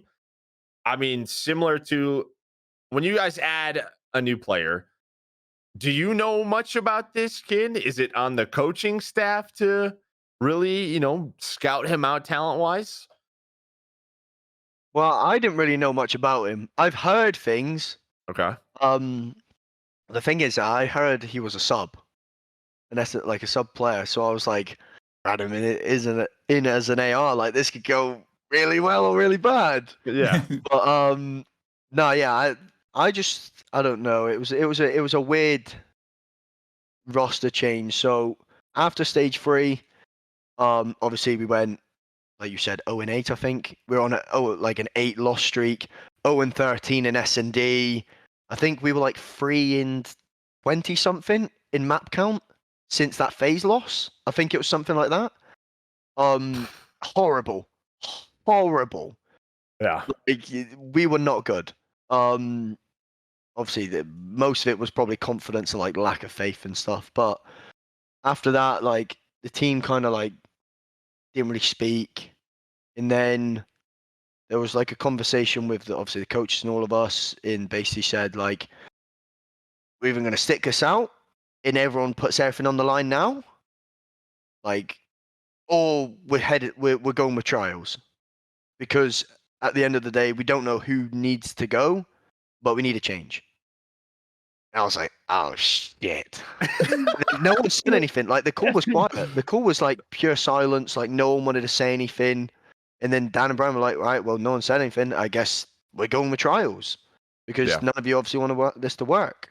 It had to be so fucking awkward. It was awkward. Just with like, just with no one saying a word. Yeah. It's just like, it's like if no one says anything there within a couple seconds, be like, let's do this, boys. It's like it's dead. It's dead. Yeah. Like It was pure silence. Yeah, losing that many matches in a row. I mean, I'm sure you guys are, trying to figure it out every day, and it can just be demoralizing. Like you're all vet players for the most part. Like you've had success. It gets worse. So okay. Yeah, that's not the end of it. That is not the end of it. Like, and this is all because like I feel like none of us have really said our piece of what happened, and it's just everyone's just been tweeting us. So I feel like people need to hear how bad the team actually got. So then I was like, I spoke to everyone individually, and I was like, yo, I'm making the decision. We're sticking. Like, I'm not gonna sit here and like just be silent. Like, yo, we're sticking. So I called Dan and Dill. Me and Dill hashed out everything. Me and like Dan spoke. And then I made a call with everyone. I was like, yo, everyone get in. We're talking about this now. We're going through and saying what you like don't like about the player. We're letting everyone know everything now, and we're going into it clean slate. Mm-hmm. So we do that. We're on the call for about an hour and a half. Like everyone went through and said stuff. So we're like, oh, nice. Yeah, like everyone's bought in. This is great, right? Yeah, aired it all out. I like that. Yeah. Yep. Sometimes it's what you need. Yell at each other. Just too late. It's too late at this point. After 4 days of scrims, we were 1 in 19 in hard points. At least you're being honest, because you ask any other coach, bro, they're undefeated in hard points all the time in scrims. No, I'll be honest, like, people need to know like how like we did try. Like, I'll be honest, like we tried sticking and going through. Like we were 1 in 19 in hard points. We didn't win a second set. Like we didn't win a map in a second set for 5 days. A map, a control and a hard point, yeah. And an S&D. Like literally hard point S&D. Like we played all modes and didn't win a map. You know what I mean? So like your motivational speeches must fucking suck, Bance. Like, you get these guys all on a call for an hour and a half, and then. It's just like when you know what? At least you tried, right? And you tried to reset it, like probably what you've done in the past or what's working in the past. And I'm sure they've all done something similar. And at that point, it's kind of just like, all right, well, we need something new. Yeah, what do you do I feel like at that point it was just done. Like there was no faith in the team, nothing. Like something needed to change. And obviously that's when. Big Kev Fame came in, and honestly, I'll praise him. Like he came into a shit show. I'll be honest, he came into it wasn't like a good place. Like no one was happy. You know what I mean? Like it's never just going to be like a good environment to come into where the team's been slammed in scrims. 0-8 on an 8 loss streak. When you're the young one, like you're trying to bring the good vibes. Like you don't really know many people. So like, and he's running a different role to what he's been running the whole year. Like, yeah, it was a mess. But like, just everything about him, like I will praise him. Like, he's came through the ranks of like college COD into challengers. Like, he's been through it all. He's just a sponge. I can say anything to him, he'll be like, yeah, no, that sounds good. And he's just a good vibes. He doesn't rage. He doesn't like get annoyed. He's nice and calm. He's good, man. For now. But like, he's really good. I like him. That's what I was gonna say though. That type of thing though, like when you're like a bunch of veterans like kind of going through it, I think having a new player who's just hungry as fuck and just wants to like prove themselves, like that energy and vibe has to just like sort of help put other shit to the side because yeah, like you said, just a sponge and just like I just want to play, I just want to win, like whatever. I'll do whatever. It's gotta help. Well, it's also like thing is as well is when we still went to trials, like people did get trolled. It wasn't just like instantly like, yo, Dill, you're the problem, you're gone. That's not what happened. Like at one point I didn't play scrims, like Fame came in for me. You know what I mean? Like Fame trolled for multiple people. And this is just what went in. And yeah, he's just hungry, he just wants to prove everyone wrong. And it's just a clean slate. Like we were demoralized as a team, and you just need someone to come in and just just get the vibes back. We need something. Like we need a map win, please. Like we 1 in 19 and a half points is unacceptable. Like it's purely unacceptable. Yeah. Even like your talent, the talent we had on that roster should have at least been able to carry a map win. Like that's all there is to it. But we couldn't even do that. So at that point, it is just a dynamic. Like the team just isn't clicking. People have no faith. The team was just done. Makes sense. Yeah. Jesus. We do have one. We do have one clip we're gonna watch because attach. You know, obviously he's been around for a long time, but you're talking about the trials, but we'll just play this kind of his sharing his point of view really quick, just about him basically saying he felt like was told he had to slow down, and he didn't like that. Once. You think because you were too slow? Nah. Because if it was up to me, I would not have been too slow. But I was just playing how I was told to play. That's good. Hardpoint relocating. I was on the leash. Say, you're moving too much. You go sit on that side of the map and you don't come out. I said, all right. Well, listen. Listen. At this point, it's probably the day after, the day of. You're dropped. You're pissed. Yeah. I mean, and I feel like maybe that's one thing he kind of focused on. But you kind of said like we tried. I'm assuming you guys tried everything and anything to get it figured out. Yeah. I mean, so there's lots of different things to this clip. So one, I did not tell him to slow down. Probably coaching staff. I can't talk for everyone, but like I remember me and Cam having a conversation with him. So it was, we were out one night.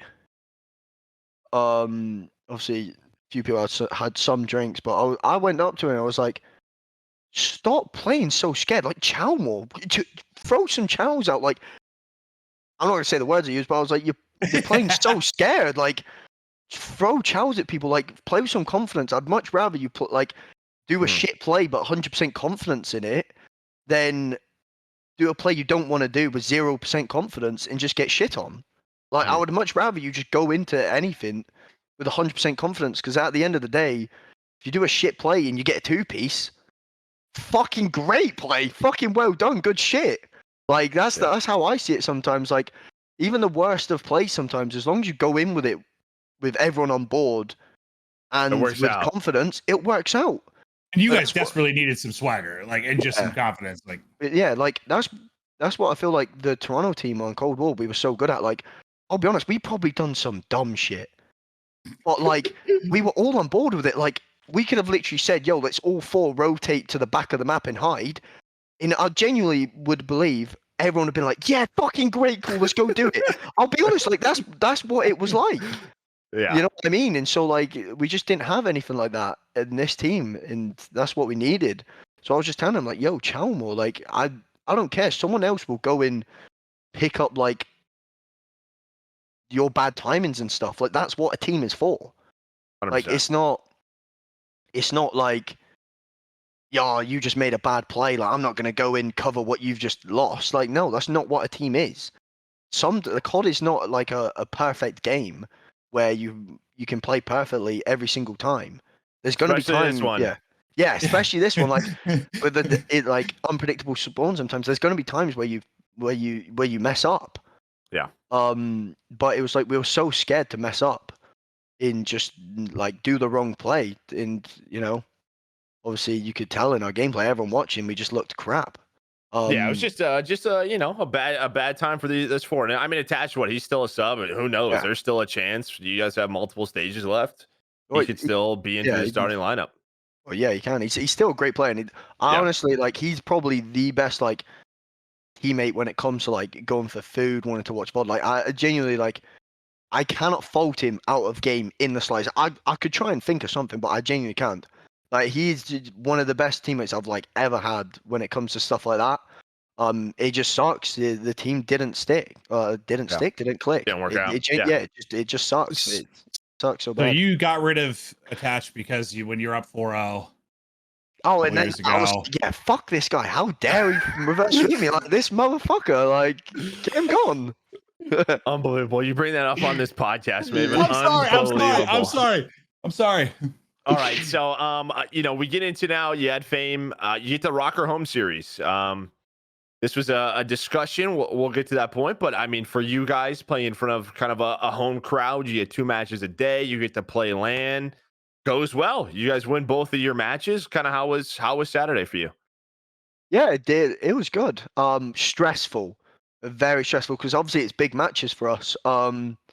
We're 8th. Obviously now with those 2 wins, I think we're like 10 points behind 7th, 20 behind. I think we're 20 points behind 5th place. Like, there's probably added pressure after the Vegas win too. I would imagine. Yeah, exactly. It was a lot of pressure. Like, and them like LAG and Florida, like they are just those weird teams. Like they can beat like anyone on the day. Like Florida beat New York at the event. LAG are unreal S&D team, and they've been looking good in respawn. As everyone's seen, Joe Deceives was having an absolute blinder. But what was the stat you said from your coach? You were losing to those teams and beating the top one. So I'm sure exactly, like let's not keep doing that. Yeah, exactly. So it was actually a stressful time. Like people don't realize like how stressful it can be, and I was stressed. Like I'll be honest, I played like crap. Thank God my teammates fried because I played like crap. Yeah, no, it was a stressful time. I'm so happy we actually won searches. Like we actually looked good in the mid rounds, which was probably our problem in S&D. Like we had no adjustments. We try and do one strat, and if it didn't work, we were done. So yeah, no, I'm happy with the way the team played. I'll be honest. Yeah, I mean, it gotta be right. Yo up 2-0. And then on the other side of it, you kind of talked about Vegas is chasing you. There's these other thoughts now that are coming out, and I don't think this would have maybe been as big of a discussion if they weren't 10 to 20 now 30 points behind you guys. But Clay had some thoughts. He talked about how when they're chasing Rokkr, they get to play 2 matches in one day, a home crowd. Where's the integrity in this? Now, I feel like for Clint and I this could be a very big discussion just about the whole league in general. Because if you look at the first iteration of the league, that's kind of what this was, right? Everybody had home series. Now it's a little bit different. Like, even if this is even similar to majors, right? In a way, a major is kind of similar. There's a hometown crowd, right? Like Optic, they almost got eliminated by London. Then they finished second. You could say the crowd was a big part of that. So I get what Clay's saying, especially now, like 2 matches in a day, right? That helps. Home crowd advantage. I'm sure that helps, right? Having that energy behind you. Yeah. I just think the other side of it is like, if Vegas wants to run that event, I don't think the league would say no to that, right? The thing is, I get every like angle of it. I do, but like, I don't know. The thing is as well, if we lost that first match, yeah, you could have got smoked. We would have probably lost like the next match. There could have been a chance because we would have been on a 9-game loss streak. You know what I mean? Then we're going in the same day against LAG, who are warm and ready to play. Like it can work both ways, but I feel like everyone is only looking at it from if they win, they go and play another team after a win. Like people are only looking at it one way, but it can go both ways. And I feel like I don't think there should be like this negative thing around this event. It is a good event for the league. It's a very good event in general for just like the grand scheme of the league. They were able to sell 400 tickets to a one-day event. Yeah. Like that could lead to so much more and mean we keep our jobs for so much longer. Like it is so much bigger than, I'll be honest, it's so much bigger than this race. I feel like getting top 8 for champs. I feel like it's so much bigger than that, and I feel like the people that are just putting a negative stamp on it like have to think about bigger picture in the league, in what it could come to, where we have more LAN qualifier matches, which is what everyone wants. That's I think you're spot on. It's just weird because I think that's what we all want. That's what where we all want to head, and the teams have the option to do this. But it's weird because we're not really in like a home series format anymore. We're in like a COVID online format still, and it's just like I hear you. But it's like it's weird because like from the CDL side, it's like you're probably like, oh my god, someone wants to run an event, hell yeah! Like because if people aren't aware, like the CDL covers like the production costs and the broadcast, but it's on the teams to use these events to try and make money. They're very expensive to run, but you think you sell tickets, sell merchandise, like that is where you ultimately want to try build and up your fan base. Yeah, build up your fan base. But like people haven't, really wanted to run events because they are very expensive and there's some risk that goes with that. But it's just I think kind of weird for some right now because it's just like like the only one, and it just doesn't really necessarily make sense with how we're doing it. But I'm with you, just trying to view it as like a viewer. Like I loved it, like just seeing all the fans and stuff. It's great. It's just and any negativity coming towards Rokkr is stupid because not like Rokkr wanted to run an event, but it's on the CDL to make like the competitive integrity side. Like any of that shit's on the CDL side. So I think it's silly to just give Rokkr shit for anything. They just want to run an event. I don't think Clay's saying that or anyone else. No. I think he was. I more meant like fans. Like if you were, I've seen a lot of fans put it on Rokkr as well. Like why do Rokkr? Really? Like I've seen a lot of tweets about it, and it's like Rokkr are doing something good. We moan there's not enough events, or there's not enough like content and stuff like that coming to the CDL. Rokkr are doing that. Rokkr are trying to push like the boundaries on what the league are allowing, and now people are saying it's a bad thing. Like, you can't win. I genuinely don't think you can win when it comes to that. You genuinely can't. It's actually crazy to me. I don't think Clay made it that way, but I did see that. There was like just some shit directed at Rokkr, which I thought was just silly. That makes sense. Yeah. Yeah. Obviously, I get the Clay thing. Like, obviously, we're in a race to make champs. It is a stressful environment. So I do understand. Obviously, the scheduling could have been better, where we played one a day. It's not on you. Yeah, that's not like. I'm sure if Rokkr was able to hold more people to fly out and we have a bigger event, they probably would have. But that's just not what was allowed, or maybe not what was been able to be planned. So yeah. Hopefully it encourages other teams to do the same. You guys need to play on land more. Maybe we get to the point where teams are. Well, hopefully one day we just get everything back on land. Hopefully, that would be fantastic. So yeah, 100%. All right, so now we're just gonna quickly run before we get to community questions. Bance, thank you. You have been an incredible guest. We appreciate sharing all your stories. We appreciate it. You bring some good guests. Thank you. All right, so if you missed week 1 qualifiers, that just happened. You had Rokkr go 2-0. Legion needed a much needed victory, so that race is still on. They beat Boston. Ultra 0-2 after their major victory.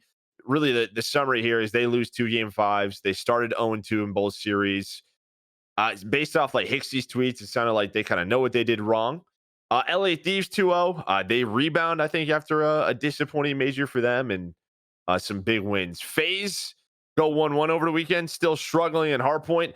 Why? I have no idea. That feels like it's been their thing the last couple of years, but they got to figure that out. And I think the worrisome is now is they lost a couple of searches, right? They're losing a couple of searches, and if they lose that while being not the best in Hardpoint, that's where things could get interesting. And then kind of the last team I wanted to note was just Surge. They had a 1-3 kind of an off Hardpoint weekend for them, but they're starting to win some searches. Accuracy had a really big weekend, which I think is always great to see. So that's pretty much it if you miss it. But now to the community questions. All right. This is from Kid and Envy. Unlimited funds, Bance, full Nando's order. What is your go-to? Oh, full Nando's order. People love Nando's, dude. They love the Nando's. So I get chicken thighs. Obviously, if you get butterfly chicken, you're going wrong. Trust me, chicken thighs is way better. Medium. So the classic, really. Medium?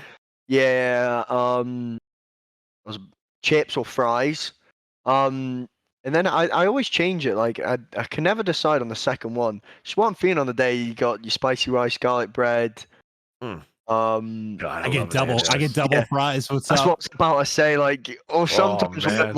I'm feeling fries, I'm like, I'm getting double fries. I love them. Peronaise you need, and then halloumi. Halloumi is Okay. key. Fresh halloumi from Nando's is good. Yeah, you do like cheese. That's what you Yeah. were saying. You Yeah. love the cheese. Yeah. So yeah, key. There you go. All right. This one is from J Ryan 66. Was there anything that surprised you about the city? I imagine he's talking about Toronto. And was there any Canadian junk food you liked while you were in Toronto? Anything that surprised me about the city?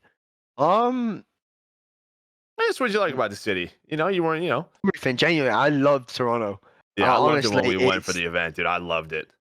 I've never like praised a city so much. Like it's actually sick. If anyone's never been, you gotta go.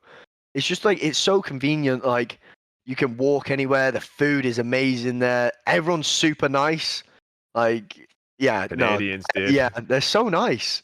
Yeah. Like 'cause in the UK, like this is one thing I compare it to every time. So like when you get in an elevator in the UK, no one speaks. You just all stood there like this. Get like some side eyes, like someone's like, looking at you like, and then you're like, what are you looking at? And then you like glare back at them. You know what I mean? That's what happens. Like, what are you looking Good at? old And standoff. and they're like, what are you looking at? And then they like look you up and down. But like in Toronto and stuff, like you get in, and they're like, hey, how you doing? Oh, have a good day. And you're just like, talking about, Who the fuck? yeah. I'm like, what? I'm used to like people in the UK thinking like, yeah, have a fucking shit day. But no, yeah, they're super nice. No, yeah, I love Toronto. Everything about it is sick. Probably the only bad thing is the taxes. That's Hey, yeah, I get it. Makes sense. Yeah. And then last one is from Bruddy MVP, and he wants to know he wants to know what kind of the differences between sort of your experience in Toronto and Minnesota so far, or any similarities in between the two kind of orgs and the way they're being ran. Any differences, any similarities? I think they're very similar. Like you can just tell both like teams just care.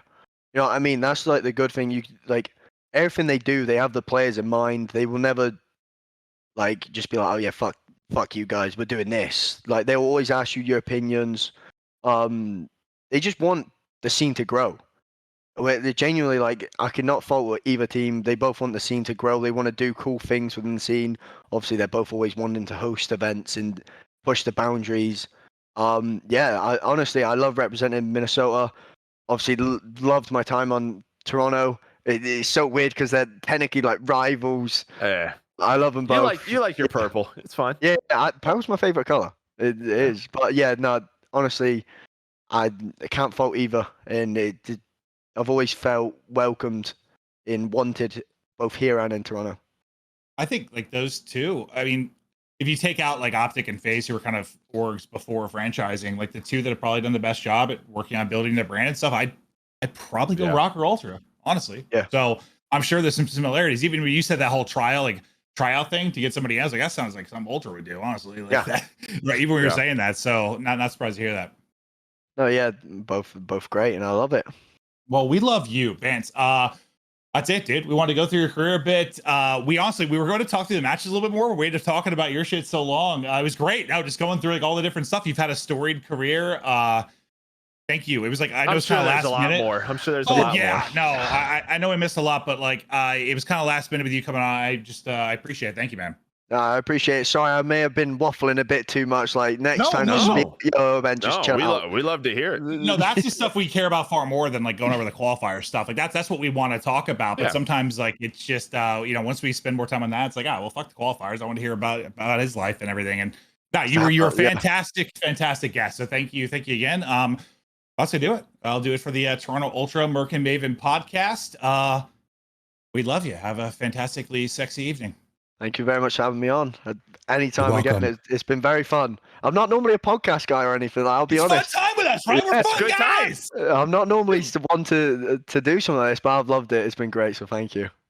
Awesome.